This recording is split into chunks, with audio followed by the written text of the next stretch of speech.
Hello, and welcome to episode 7 of In Our Midst, where we feature people and organizations making positive change in the community and in the world.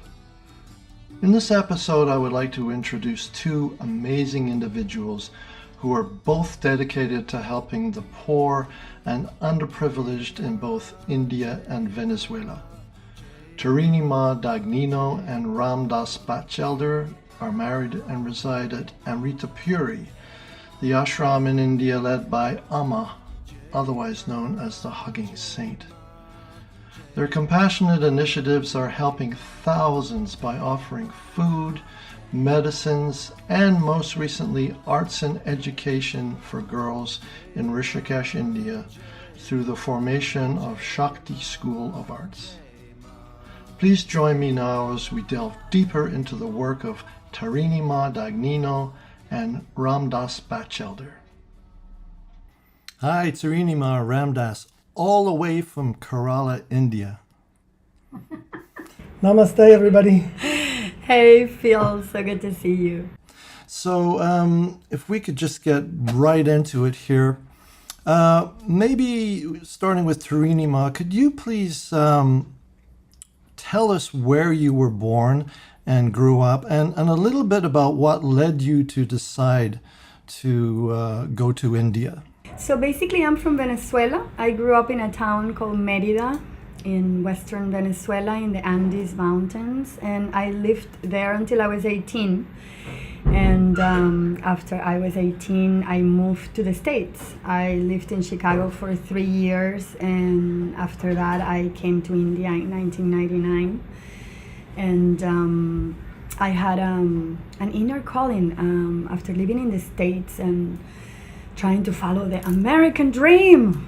I went from Venezuela, small town, beautiful, but with less opportunities, and I started traveling the world and realized how beautiful the world was, full of opportunities and things to do. And I thought, let me go to America, studied English. And so after 3 years, even though I did pretty good in my 3 years there and was able to go to school and do different things, I felt pretty empty from inside. So I knew I grew up with a lot of knowledge from Hindu philosophy because my dad had lived in India in the 1960s. And I knew the gurus, the masters from India were holding a special knowledge that could hopefully lead me out of suffering and give me guidance. So I came to India with that hope of finding my guru and finding my path to happiness, and I found it. Nice. So Ramdas, maybe we could get a little bit about your background, where you were born and grew up. Sure. Yeah, I was born in Pittsburgh, Pennsylvania, and grew up in New Jersey. And basically, by my early teens, I was kind of a cynical atheist. And suddenly one night, it was like the entire wall of ego, of ignorance from many lifetimes perhaps, crashed to the ground. And God was revealed. Completely unexpectedly. I didn't believe there was a God. And yet, not in a visible form, but rather as an all-encompassing totality. This was an amazing revelation, and it continued, getting stronger and stronger, and I began to see God everywhere. Everything was a form of God. Was it these experiences then, Ram, that led you to India? I found the real path. And I was like, okay, now I know what I need to do. Yeah, I need to find a guru. I need to be meditating. I need to chant a mantra. I'm waiting to meet my master. So this was, a long. You can read the whole story in this wonderful book, Rising in Love. Wonderful. Uh-huh. Which has 125-star reviews on Amazon. So it's very well loved by many people. If you don't mind, if we could kind of jump a bit forward to more recent times, maybe starting with Tarini Ma. Is it spiritual tours that you started giving in India? Yeah, basically, in 2009, I started a business in Venezuela, and it was a business that had to do with India and Venezuela together. I opened a shop of products that I produced in India, designed myself, and sold in Venezuela. And when I wrote Nirvana, which is the name that we gave to our project, it also came with the idea of doing a spiritual tourism, because many people were asking us, since you guys have lived in India for so long and know well ashrams and temples and gurus, why don't you take us along, And it was on the request of so many people that I thought to myself, well, why not? It would be a good way of doing something we love, and at the same time making sufficient money to live in India and to travel with Amma, and just to continue our service. So yeah, that's how Nirvana Tours to India started. And it actually, the first tour that we led was in 2010. And we basically have had very good fun 10 years doing it. And we've had a lot of Spanish customers over the many years. And not only were we leading our own tours meant tours where we would both go, and Ramdas sometimes would teach during the tours. And then I would teach classes about Hindu spirituality and Hindu philosophy and the lives of the saints and the different religions. We go to the Sikh center, we would talk about Sikhism. So these were good classes, and I really enjoyed giving them, both in Spanish and English. So you mentioned that, you started the tour, but you started something else. As we know, the situation in Venezuela became, over many years now, very difficult. Tell us about what happened in that regard. What made you decide that you were going to really jump in there and do what you could to help some of the folks who were suffering? I saw an article on the internet which said that babies were dying by the dozens each month in Venezuela because nobody could afford baby formula. And since nobody could afford it, nobody was making it. And so mothers not having enough education would give their baby pasta water, maybe mixed with a little cornstarch, thinking that was a substitute for mother's milk. So if a mother couldn't breastfeed and they were giving them this kind of totally nutritionless food, within a couple of months the baby would be totally emaciated and on the edge of death, and then they would bring the child to the hospital. And the Venezuelan hospitals also didn't have baby formula. They had nothing to give them because the hospitals are just broke. They have no medicine, even no equipment. So by the next morning, half the time the baby would be dead. And we're just looking at this tragedy, and I felt, this is just wrong. Let's do something about it. So I just put up one post on Facebook, and within a couple of days we had $1,200. And I said, okay, let's just get $1,200 of like protein powder and baby formula and ship it in. And Tarini Ma said, that's not enough. We have to keep this project going. And I realized she was right. We've shipped in now, I think, well over 25 tons of food, baby formula, medicine. We were buying medicine, things that are just not available in Venezuela, and shipping them from India to America with friends who were willing to take a suitcase full of medicine, and then shipping it from wherever they were in America to Miami, and then it gets shipped from Miami to Caracas. So we shipped in tons of food and medicine, and it's really been quite a beautiful project, very successful project, I think. And we have volunteer groups in 3 different Venezuelan cities who would then distribute the food and medicine to the poor. So although things have slowed down now because of the COVID crisis there, and because the government in Venezuela is against groups like ours, especially if there's any kind of American connection, they consider these groups to be basically spies, terrorists. And so there's a threat to arrest members of the group and confiscate your storeroom and accuse them of being traitors and put them in jail. So it means we have to tread very softly and carefully. The work is still continuing, but it's risky. And I gave a 20-minute talk to a group of volunteers. Those volunteers are still there 3 years later.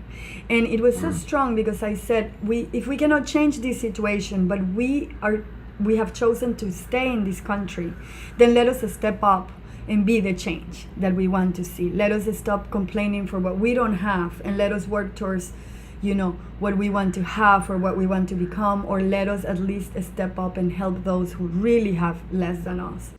In that regard, talking about, just getting out into the world and doing what we can to help in these deplorable situations, maybe we could jump forward to COVID times now, and if you could maybe tell the incredible story about you two being separated, and for you, Tarini, to look kind of beyond that and to see the real need around you. Could you please tell the story about how Feeding Rishikesh came about?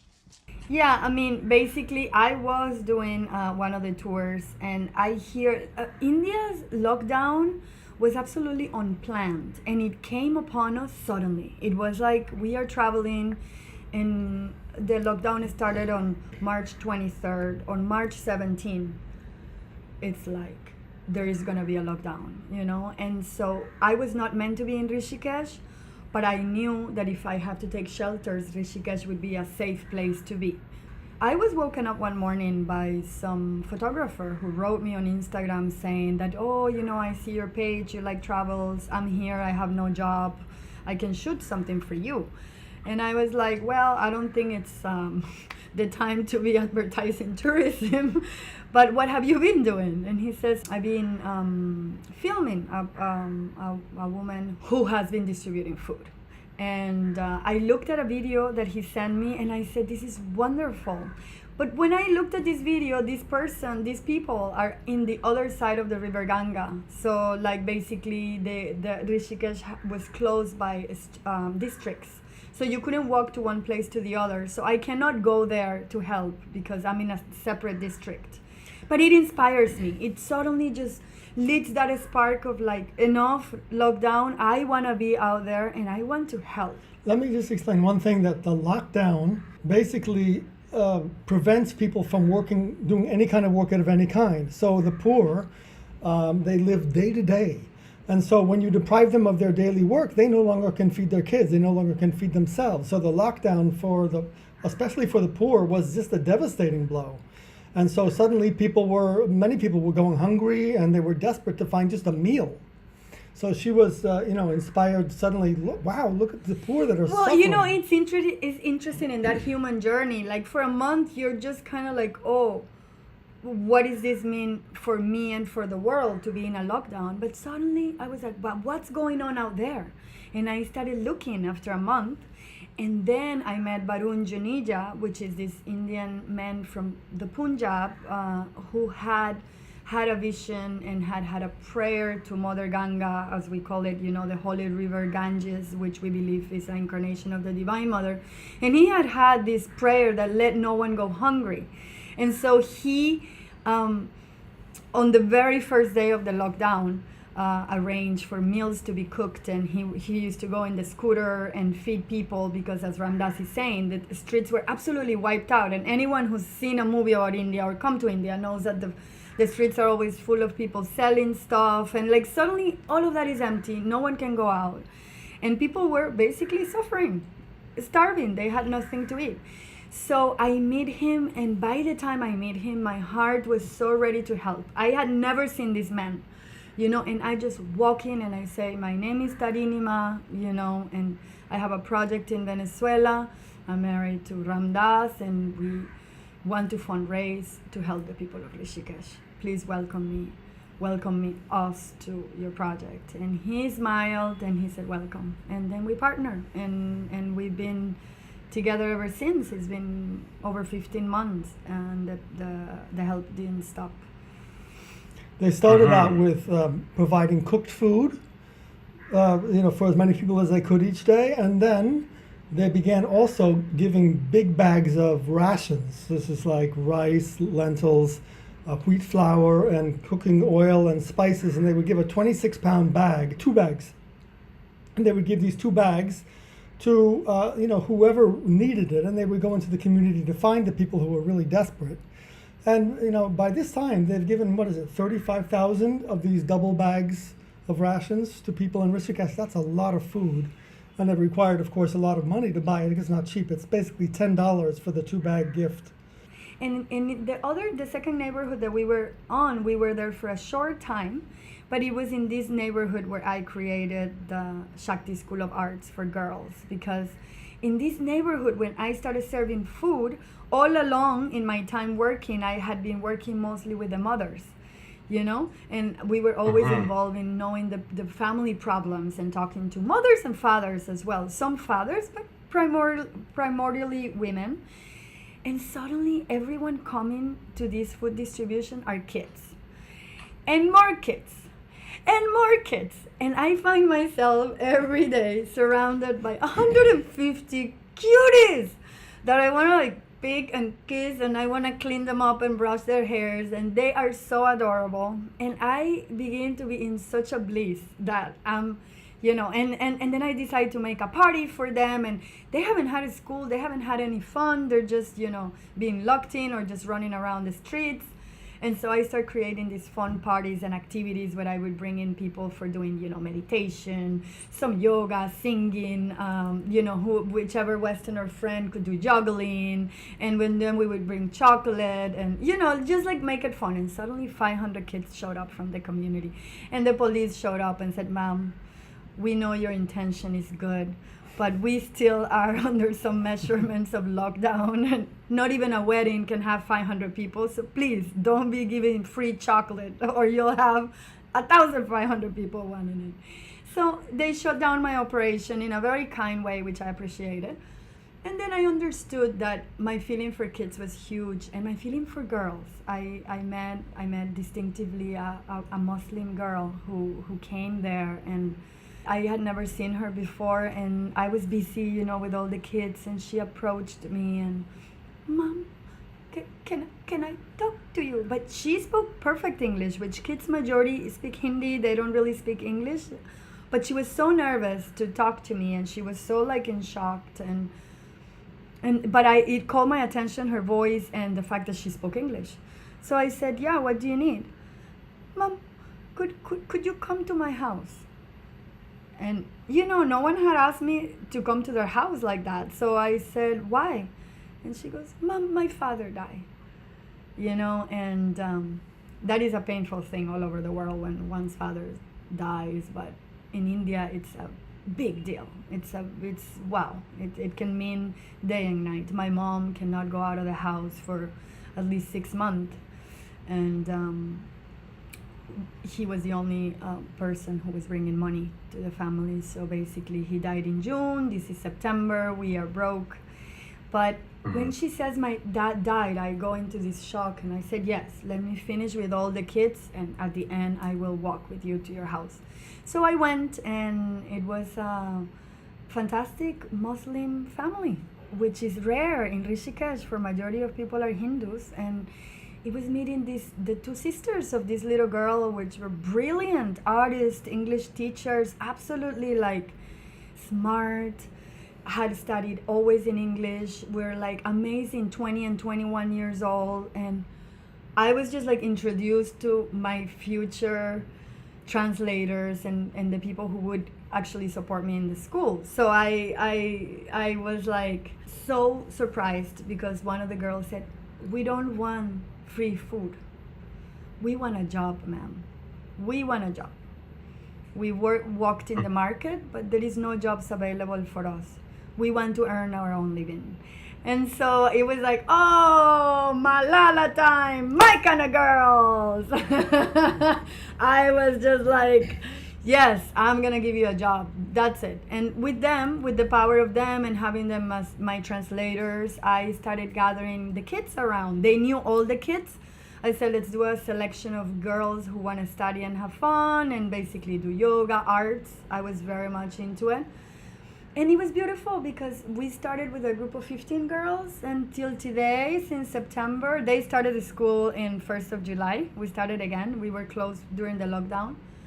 They're all there. They're all there. They love their school. They're so enthusiastic. They clean their school the day before. They all went to clean their school, and they're so proud to say it's their school. I had that feeling. I want a place they can call their own, Where It's they about can, 50 kids now, right? yes, it's 50 girls, and it's a place where they can call their own, that they can close the door, and they can dance without being judged, without being anyone, That's also the reason why I separated boys and girls. Many people ask me that, why is it only girls and not boys? I mean, I love boys too, and everybody, deserves education. But in India, the girls don't have that space on their own. They're always kind of under the wings of their parents to do all the things, and have a lot less freedom than the boys, that are able to just run and play and go for whatever, So I wanted them to just be free to, like, if they want to dance, they want to scream, they want to shout, they can, Having known your story, at least some aspects of it, and mentioning it to some folks, they say, where on earth does Tarini Ma and Ramdas find the energy to do this? And I say, well, there's an energy in seva, or service. Very much inspired and enlivened by the energy of our guru. This is Amma, the hugging saint, who embodies selfless service and at a divine level. We're just beginners, but she is really truly an incarnation of the divine, and embodies compassion on a massive global scale. But she's the inspiration, and really she's the doer behind all of this, even though it's not officially her project. She's doing it through us, and we're just sort of watching in amazement while her grace flows through us. It's been almost, for me, like living in a miracle. If I can define to you what a miracle would be like, for me, is our projects. Because we never thought we would be doing any of this. We've been living in Amma's ashram for many years, doing jobs at the ashram. And of course, Amma's main teaching is compassion and service and love, and always service and giving, and as Ramdas says, she's the perfect example of that, So we never imagined we would end up, running to charities and understanding how important that is. And it is been effortless to some extent, it's been a lot of work, and I have these last 15 months, oh my goodness, I have worked really, really hard, and I have given my entire self, and just as Amma does in one way, but really it's been for me like a miracle. Like, you could not sustain this if people were not from all over the world supporting it, and then the right people show up, the right connections show up, and it's just beautiful. And making a video like this, where we are actually telling the story and at the same time inspiring others to join us, to join us in this, because and to join us through what we are doing, but also to be inspired to do also themselves whatever they want, because in fact we are much more powerful than we think, and God needs us. God needs that extension of himself, to send us to different places and to be a light to this world, and also, like, maybe you are not the one going, like in this case Ram does all the work from behind the computer, he's not present, he's never seen either the work in Venezuela, or he's never seen the work in India himself, other than by images and videos, yet his entire contribution is huge, and he's doing it from behind the computer. So there is so many jobs and so many ways people could join us to help us do a better job in a bigger scale, because the necessity field is huge, and we can only do just a tiny bit. But with that tiny bit also, it's wonderful. And I just hope, and we are giving our life to this, and I am entirely giving my life to this. I'm going back to Rishikesh just in a few days, and to really put together a women's center, to really organize jobs for the women. The free food is something that happens on the lockdown emergency, but it is not our idea to just free food people. It's our idea to empower people, to just give them, show them the rights to women, what they can do, what they cannot do. In India, there's a lot of ignorance towards, human rights, and a lot of the women have no access to knowing what they're eligible to do or not.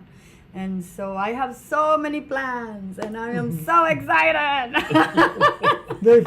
In Rishikesh, they've located a number of elderly widows And so we're going to basically be adopting a large number of them and taking care of their needs as best we can.